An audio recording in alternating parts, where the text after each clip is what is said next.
మన టీమిండియా ఫ్యాన్స్కి ఒకరోజు రెండు హార్ట్ బ్రేక్స్. మెన్స్ టీం ఏమో ఐర్లాండ్ టీం మీద వైట్ వాష్ అయిపోయారు. Whereas women's team must win గేమ్లో ఆస్ట్రేలియా టీం మీద ఓడిపోయి T20 వరల్డ్ కప్ నుంచి ఎలిమినేట్ అయిపోయారు. రెండు పరాజయాలు కూడా మన టీమిండియా ఫ్యాన్స్కి హార్ట్ బ్రేక్ అని చెప్పుకోవచ్చు. మరి ముఖ్యంగా రెండు లాసెస్ ఆల్మోస్ట్ ఒకే టైంలో మనకు వచ్చాయి. బట్ వీటిలో చూసుకుంటే ఉమెన్స్ టీం యొక్క ఓటమి కొంతవరకు ఎక్స్పెక్ట్ చేసిందే. అంటే వాళ్ళు ఆడుతుంది మైటీ ఆస్ట్రేలియా టీంకి అగెనెస్ట్గా. వాళ్ళకి T20 వరల్డ్ కప్లో అద్భుతమైన రికార్డు ఉంది. దీంతో మన టీమిండియా గెలవడం కాస్త కష్టం అనుకున్నాం, అదే అయ్యింది. బట్ మన మెన్స్ టీం ఐర్లాండ్ టీం మీద ఇలా వైట్ వాష్ అయిపోతారని చెప్పి అస్సలు ఎక్స్పెక్ట్ చేయలేదు. ఈ సెకండ్ T20 మ్యాచ్లో గెలుస్తారు, కంబ్యాక్ ఇస్తారేమో అనుకున్నాం. బట్ అది జరగలేదు. మరోసారి మన టీమిండియా బ్యాట్స్మెన్ దగ్గర నుంచి చాలా పూర్ పెర్ఫార్మెన్స్ చూసాం. 155 పరుగుల టార్గెట్ని కూడా కొట్టలేకపోయారు. సో రియల్లీ రెండు పరాజయాలు అయితే మన టీమిండియా ఫ్యాన్స్కి చాలా పెద్ద అవుట్ బ్రేకే మిగిల్చాయి. పర్టికులర్గా మెన్స్ టీం విషయానికి వస్తే 1050 రోజుల తర్వాత మన వాళ్ళైతే T20 సిరీస్ ఓడిపోయారు. అది కూడా T20 ర్యాంకింగ్స్లో 11వ స్థానంలో ఉన్న ఐర్లాండ్ టీం మీద బ్యాక్ టు బ్యాక్ 2 మ్యాచ్లు ఓడిపోయి వైట్ వాష్ అయ్యారు. సో T20 వరల్డ్ ఛాంపియన్స్గా ఐర్లాండ్ గడ్డ మీద అడుగుపెట్టిన మన టీమిండియా ఇలా ఓడిపోతుందని చెప్పి ఎవరు కూడా ఎక్స్పెక్ట్ చేసి ఉంటారు. బట్ ఎనివే ఈ సిరీస్లో మనమైతే ఐర్లాండ్ టీం యొక్క పెర్ఫార్మెన్స్ని కూడా చాలా మెచ్చుకోవాలి. మన టీమిండియాని అవుట్ ప్లే చేశారు. మరి ముఖ్యంగా వాళ్ళ ఇన్ఎక్స్పీరియన్స్డ్ బౌలింగ్ అటాక్ మీద మన టీమిండియా బ్యాట్స్మెన్ కంప్లీట్లీ ఫెయిల్ అయిపోయారు. సో రెండు T20 మ్యాచ్లు అయితే మన టీమిండియా బౌలర్స్ మంచిగానే పెర్ఫామ్ చేశారు. ఐర్లాండ్ బ్యాట్స్మెన్ బాగా కట్టడి చేశారు. ఇన్ఫ్యాక్ట్ బిలో పార్ స్కోర్కి అపోనెంట్ టీంని కంట్రోల్ చేశారు. దీంతో 155 పరుగుల టార్గెట్ని ఈజీగా కొట్టేస్తారు, మన వాళ్ళు కంబ్యాక్ ఇస్తారు, సిరీస్ని ఈక్వల్ చేస్తారేమో అనుకున్నాం. కానీ మన టీమిండియా బ్యాట్స్మెన్ మరోసారి చేతులు ఎత్తేశారు. ఎస్పెషల్లీ టాప్ 4 బ్యాట్స్మెన్ ఘోరంగా ఫెయిల్ అయ్యారు. సో ఈ మ్యాచ్లో అయితే మన టీమిండియా టాస్ గెలిచి సర్ప్రైజింగ్లీ ముందు ఫీల్డింగ్ తీసుకున్నారు. అండ్ దీనికి రీజన్ చూసుకుంటే శ్రేయస్ అయ్యర్ ఏం చెప్పాడు, వెదర్ ఫోర్కాస్ట్ మంచిగా లేదని చెప్పాడు. అంటే వర్షం పడే అవకాశాలు ఉన్నాయి, దీనివల్ల ఏమో సెకండ్ బ్యాటింగ్ చేస్తామని చెప్పాడు. ఇన్ఫ్యాక్ట్ శ్రేయస్ అయ్యర్ చెప్పినట్టే కాసేపు వర్షం కూడా పడింది. కానీ నిజానికి చేజింగ్లో చూసుకుంటే మన టీమిండియా బ్యాట్స్మెన్ స్టార్టింగ్లోనే చేతులు ఎత్తేశారు. అసలు ఏమాత్రం ఐర్లాండ్ బౌలర్స్ ముందు నిలబడలేకపోయారు, చాలా పూర్ బ్యాటింగ్ చేశారు. సో నేనైతే మన టీమిండియా మ్యాచ్లో టాస్ గెలిచి ముందుగా బ్యాటింగ్ చేసి ఉంటే బాగుండేది. ఎందుకంటే మనం ప్రీవిడియోలో చెప్పుకున్నాం యూజ్డ్ వికెట్స్ చేజింగ్ చేయడం కాస్త కష్టంగా ఉంటుందని చెప్పి. At the same time first మ్యాచ్లో చూసుకుంటే మన టీమిండియా చేజింగ్ చేస్తూనే ఓడిపోయారు. దీంతో మ్యాచ్లో ఫస్ట్ బ్యాటింగ్ ట్రై చేసి ఉండాల్సిందే. బట్ ఎనివే టాస్ గెలిచి ముందుగా ఫీల్డింగ్ తీసుకున్న మన టీంకి బౌలర్స్ మంచిగానే పెర్ఫామ్ చేశారు. మెయిన్లీ మన టీంలో చూసుకుంటే అనుకున్నట్టే 2 మార్పులు జరిగాయి. సుందర్ ప్లేస్లో సూర్యాన్స్ వచ్చాడు అండ్ ప్రసిద్ధ ప్లేస్లో ప్రిన్స్ యాదవ్ వచ్చాడు. వేరే ఐర్లాండ్ టీంలో చూసుకుంటే మాత్రం నో చేంజెస్, వాళ్ళైతే సేమ్ టీంతో వచ్చారు. సో బాల్తో చూసుకుంటే మన టీమిండియాకు చాలా మంచి స్టార్ట్ వచ్చింది. సేమ్ ఫస్ట్ T20 మ్యాచ్లో ఏం జరిగిందో అదే రిపీట్ అయింది. అంటే ఇనిషియల్గా హర్షిత్ రాణా అండ్ హర్షదీప్ సింగ్ ఇద్దరు కూడా చాలా మెరుగ్గా బౌలింగ్ చేశారు. అండ్ ఆ తర్వాత చూసుకున్న ప్రిన్స్ యాదవ్ అతను కూడా చాలా మంచి బౌలింగ్ చేశాడు.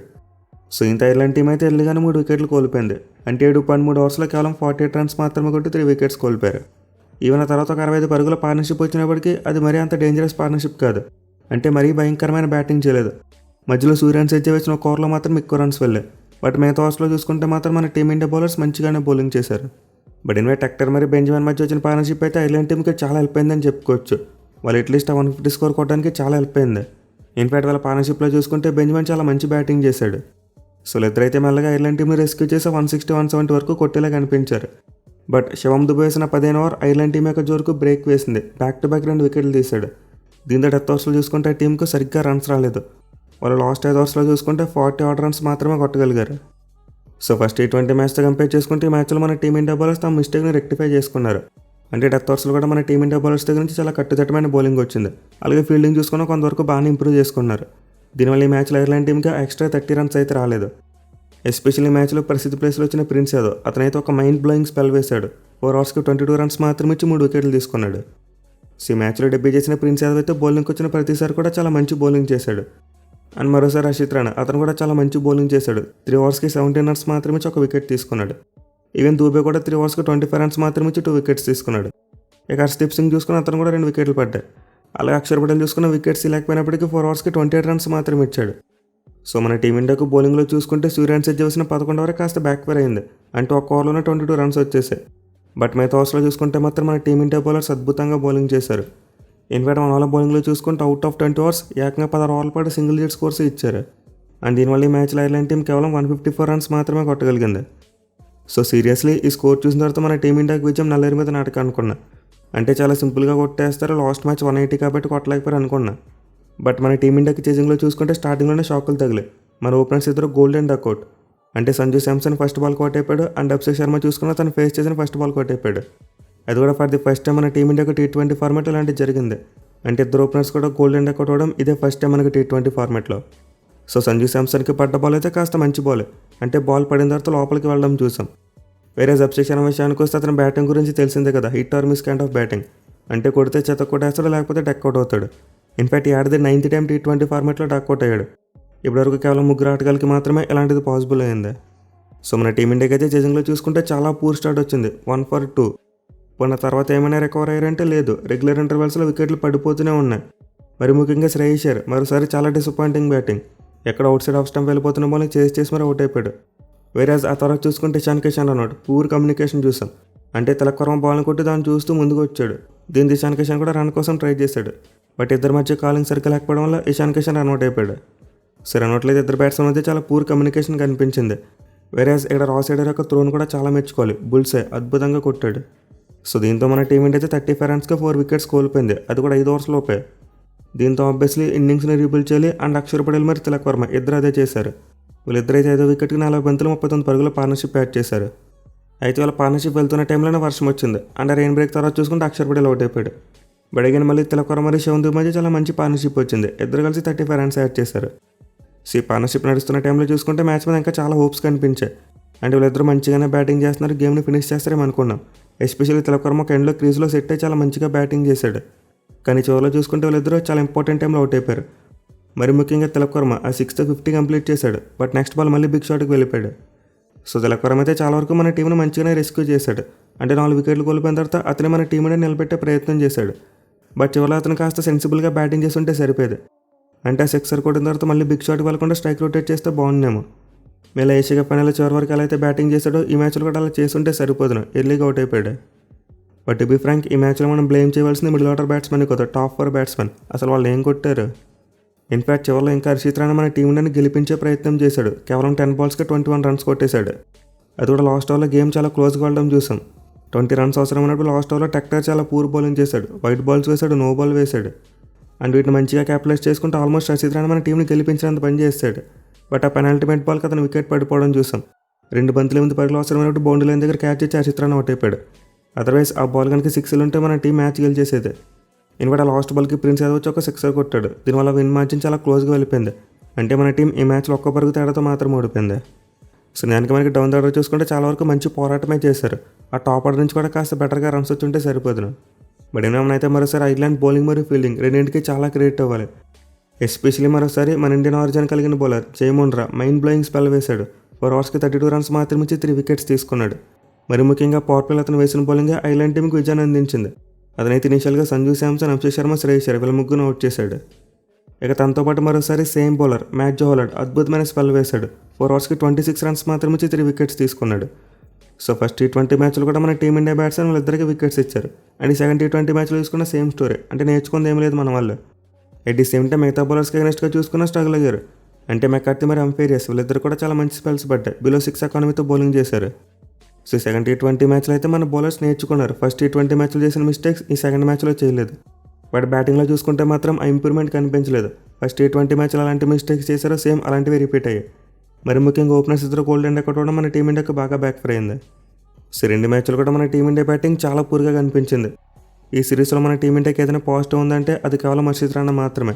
బాల్తో బ్యాట్తో రెండింటితో కూడా చాలా మంచిగా పెర్ఫామ్ చేశాడు. బట్ మిగతా ఆస్పెక్ట్స్లో చూసుకుంటే మాత్రం మన టీమిండియాకి ఏమాత్రం పాజిటివ్స్ కనిపించట్లేదు. ఇన్ఫాక్ట్ ఇప్పుడు వైట్ వాష్ కారణంగా నెక్స్ట్ ఇంగ్లాండ్ సిరీస్కి చూసుకుంటే మన టీమిండియా మీద చాలా ఒత్తిడి పెరిగిపోతుంది. పర్టికులర్గా కొత్త కెప్టెన్ శ్రేయస్ అయ్యర్కి ఇదైతే చాలా పూర్ స్టార్ట్ అని చెప్పుకోవచ్చు. వైట్ వాష్ అయిపోయాం. సో మన టీమిండియాకి 8 ఏళ్ళగా చూసుకుంటే ఇప్పుడు కూడా ఇంతలా వైట్ వాష్ అయిపోలేదు. అంటే ప్రీవియస్ కప్లో 2019 సంవత్సరంలో అనుకుంటా మన టీమిండియా ఒక సిరీస్లో అన్ని మ్యాచ్లు ఓడిపోయారు. అది కూడా ఆస్ట్రేలియా టీంకి అగెన్స్ట్గా 3 మ్యాచ్ల సిరీస్లో 1 మ్యాచ్ రద్దు అయిపోయింది, మిగతా 2 మ్యాచ్లు ఓడిపోయారు. అంటే సిరీస్లో మన టీమిండియా క్లీన్ స్వీప్ అయింది. బట్ ఈ సిరీస్లో చూసుకుంటే మాత్రం అలా కదా వైట్ వాష్ అయిపోయారు. ఆడిన 2 మ్యాచ్లు కూడా ఓడిపోయారు. So back to back 2 world cups గెలిచిన టీం ఇలా 11 ర్యాంక్లో ఉన్న ఒక టీం మీద వైట్ వాష్ అవ్వడం చాలా అంటే చాలా విచిత్రమైన విషయం. గతంలో ఇప్పుడు మనం చూడలేదు. చూద్దాం మరి ఘోర పరాజయం నుంచి మన టీమిండియా ఎలా కోలుకుంటారనేది. ఈ ఉమెన్స్ మ్యాచ్ విషయానికి వస్తే ఆస్ట్రేలియా టీం చాలా వరకు మనం డామినేట్ చేసింది భయ్య. ఎస్పెషల్లీ బ్యాటింగ్లో చూసుకుంటే మన batters up to the mark batting చేయలేకపోయారు. కేవలం మన కెప్టెన్ హర్మన్ప్రీత్ కౌర్ ఆమె దగ్గర నుంచి మాత్రం ఒక చెప్పుకోదగ్గ నాక్ వచ్చింది. ఇన్ఫాక్ట్ కేవలం 25 బాల్స్కి 50 కొట్టేసింది. అదర్వైజ్ ఈ మ్యాచ్లో మన టీమ్ స్కోర్ 171 వచ్చేది కదా, 150 దగ్గర ఆగిపోయేది. సో ఈ మ్యాచ్లో కూడా మన టీమిండియా టాస్ విషయంలో కాస్త గ్యామిల్ తీసుకున్నారని చెప్పుకోవచ్చు. అంటే టాస్ కలిసి ముందుగా బ్యాటింగ్ తీసుకున్నారు. బట్ ఈ వరల్డ్ కప్లో టార్గెట్ డిఫెండ్ చేసుకునే విషయంలో చూసుకుంటే మన టీమిండియాకి అంత మంచి రికార్డ్ లేదు. మన వాళ్ళు సేమ్ సౌత్ ఆఫ్రికా మీద కూడా టార్గెట్ని డిఫెండ్ చేసుకోలేక ఓడిపోయారు.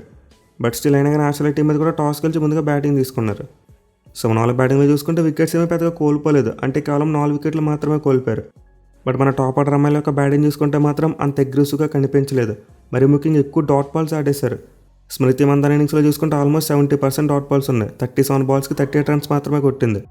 వేరే జమీమా చూసుకున్న 28 బాల్స్కి 34 అండ్ షఫాలి వర్మ 26 బాల్స్కి 34.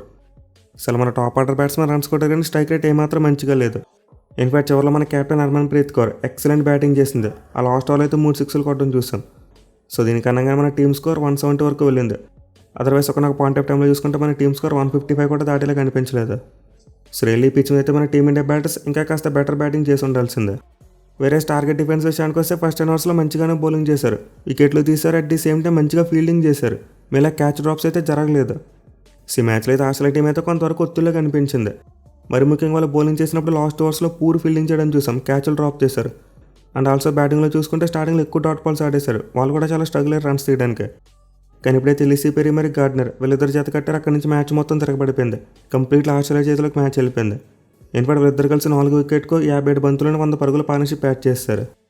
సో వీళ్ళిద్దరి మధ్య వచ్చిన ఈ పార్ట్నర్షిప్ ఆస్ట్రేలియా టీంకి చేసిన చాలా సింపుల్ చేసి పడేసింది. వాళ్ళైతే 19 ఓవర్స్గా 172 రన్స్ టార్గెట్ను కొట్టి పడేశారు. బట్ టు బీ ఫ్రాంక్ ఇదైతే కొంతవరకు ఎక్స్పెక్ట్ చేసిందే.